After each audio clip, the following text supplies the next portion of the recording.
So we're going to continue talking about budgets. This time we're going to talk a little bit about the budgets that are specific to the ECCO modeling system. The reading for this is Wunsch Chapter 3. There's further reading in Colling Chapter 6, which is available through the library and with a link on the webpage. And there's also, if some of you may have the Valis book. Valis Chapter 1 is a pretty nice place to work from. I've taken a lot of the equations from that book for these slides.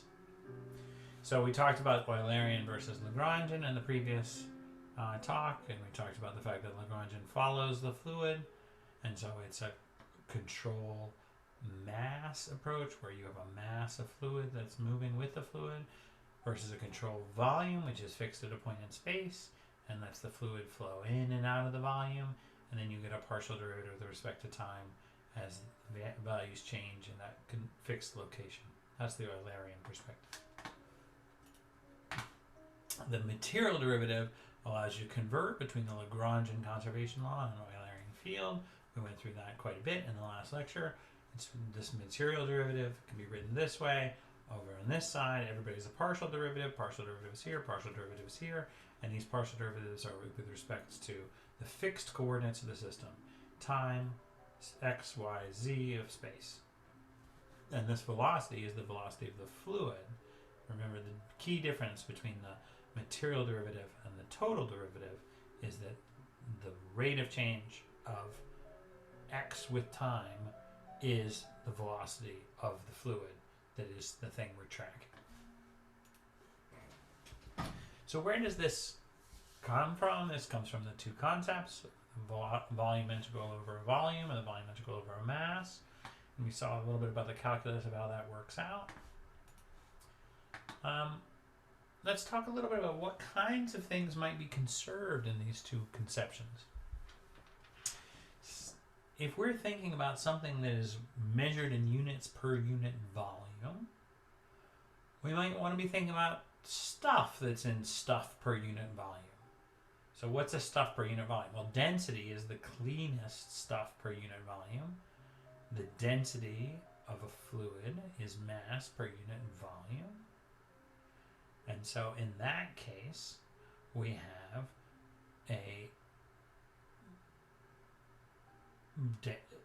something that's, what's the mass per unit volume over this volume? Well, it's the mass inside that volume.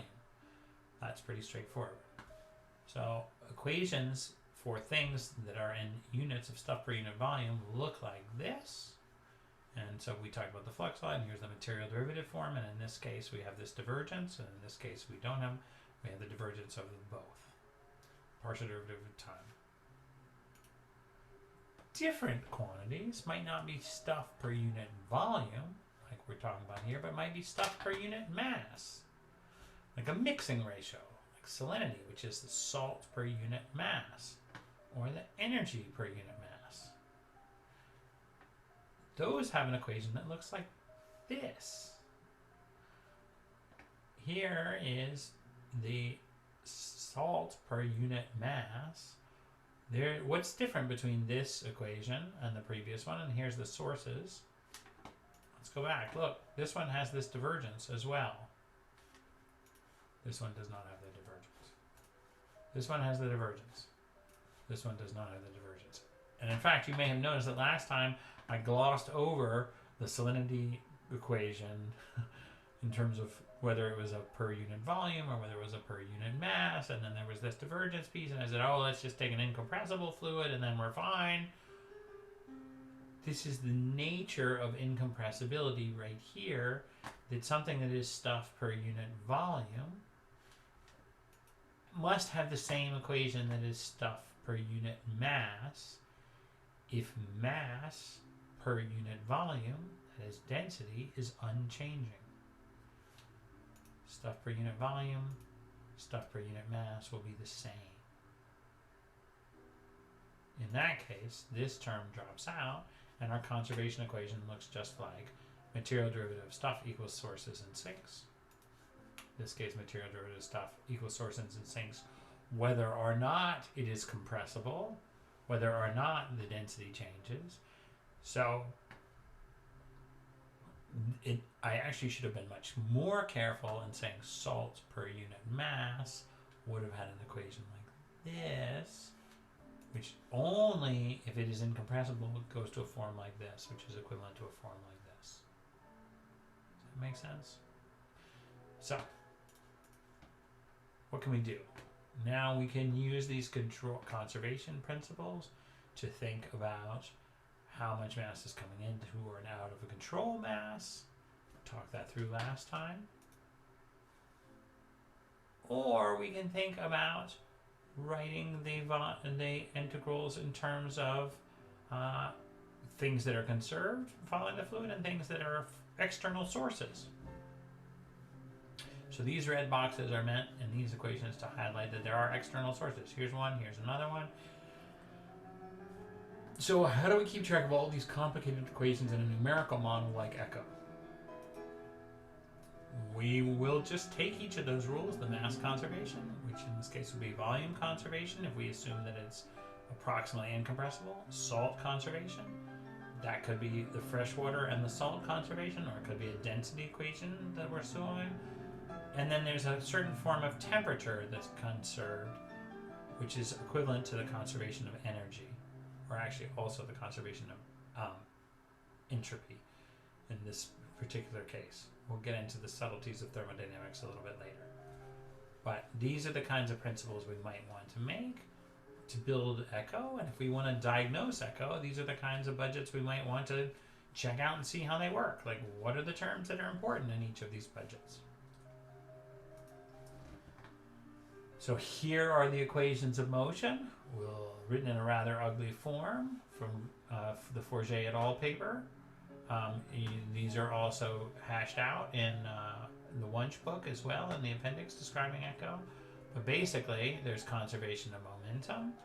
There's conservation of momentum in the vertical direction, which looks a little different from the horizontal directions. There is sea surface height field, which is like a conservation of the total density of the fluid. There's a temperature equation, conservation of temperature, and there's a conservation of salinity equation. If we solve all of those equations simultaneously, we'd be able to solve. That's what the ECCO does. Okay, so which versions of the ECCO data set are we going to use? We're actually going to use version 4 release 4, so this should be slightly different, but version 4 release 2 is the one that we use for this homework, and it is actually a fully functional model. I think the things are going to be a little more accurate in release 4. So for the future papers, we'll switch over to release 4, but for this one, you can use release 2 for the first paper, which I've already helpfully downloaded for you, all the data sets you need, and done a lot of interpolation on them. So that's why it's easier to get started with this version.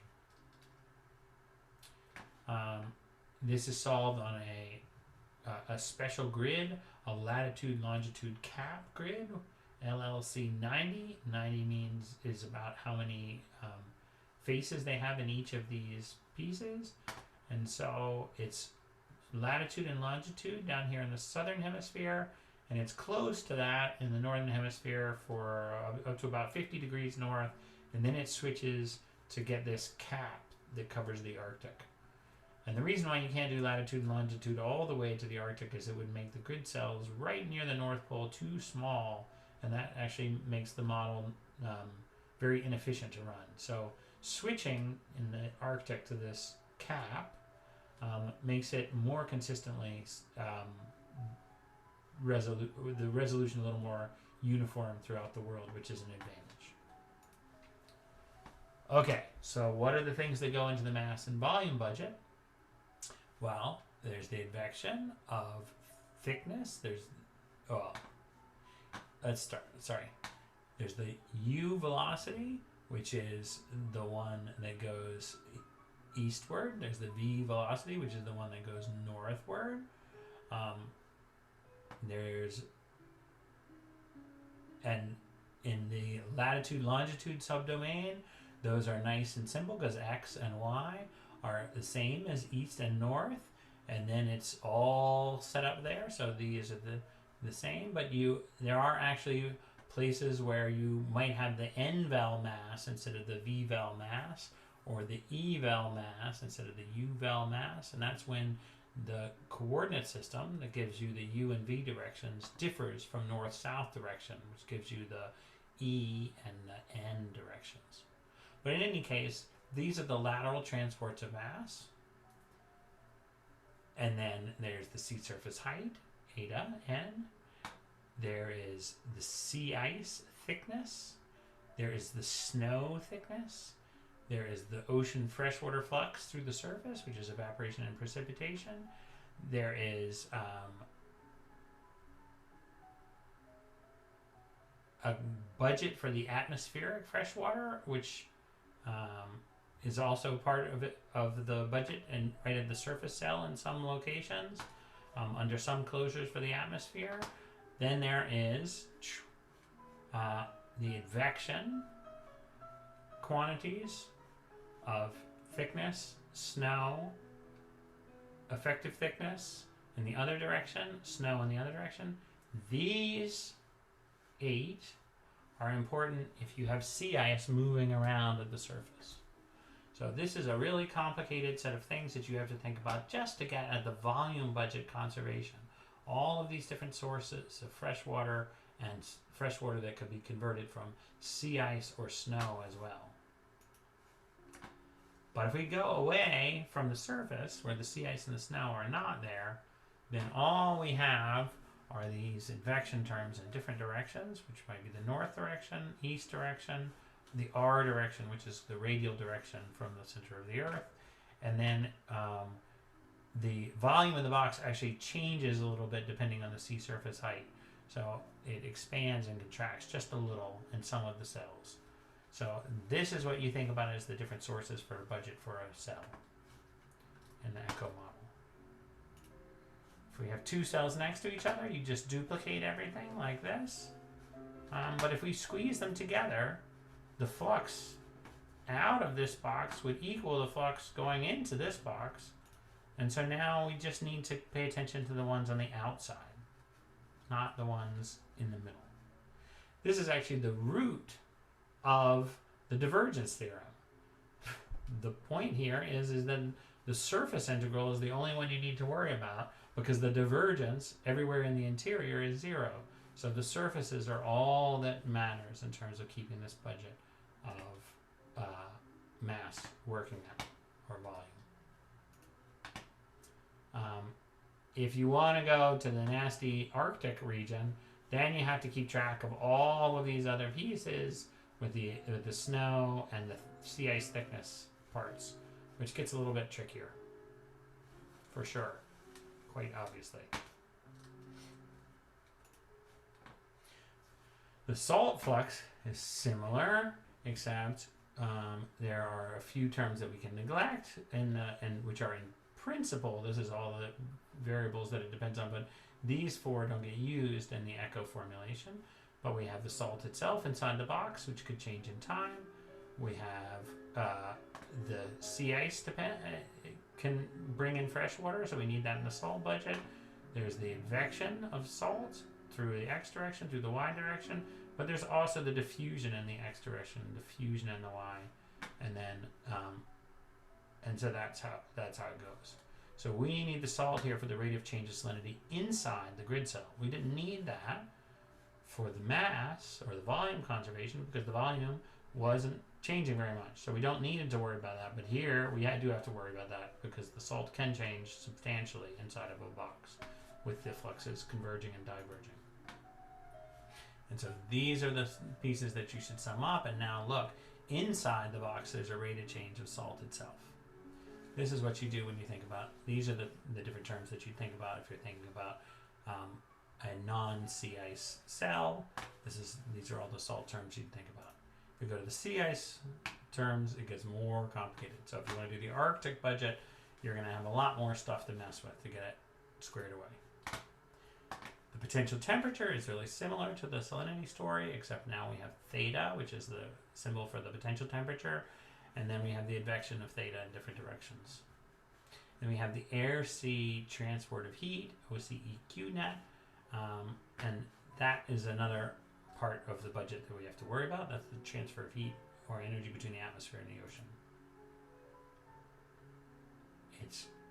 This is just a review of the units of those different terms. So advection and diffusion have units of this, which is like a mass ratio times a volume per unit second, or in the temperature budget, it would be in degrees times the volume flux. So this is like temperature times volume transport. This is like salinity times volume transport. W-vel mass has units of meters per second because it's it's just a velocity. And then advection of the thickness has this funny units. So you can wonder about why that is. These are some of the constants. This rho constant and the rho Cp is the way that you can convert from changes in temperature per second into changes in watts, that is energy per unit second. You need these two constants to make that conversion. So speaking of the conversion from watts to temperature, one of the things that we want to think about is the budget of the whole world ocean as a closed basin. Then we have energy flowing in from the sun, flowing back to the atmosphere. That is watts of energy. And we have watts of power, I should say, because it's energy per unit time. That power, the solar power of the oceans, is trying to warm up the oceans. And then the oceans are releasing that energy back out to the atmosphere, or releasing it back as long wave radiation towards space. And that part of the budget is we can think about. So in the next talk, we're going to talk about those a little bit. So we can think about from the estuary case, where we could integrate into everything and physical meaning, to this kind of abstract grid cell size. And next we're going to think about the whole Earth as an estuary, or the whole Earth as a reservoir of energy, which is actually the primary role of the ocean in the climate system, is as a reservoir of energy.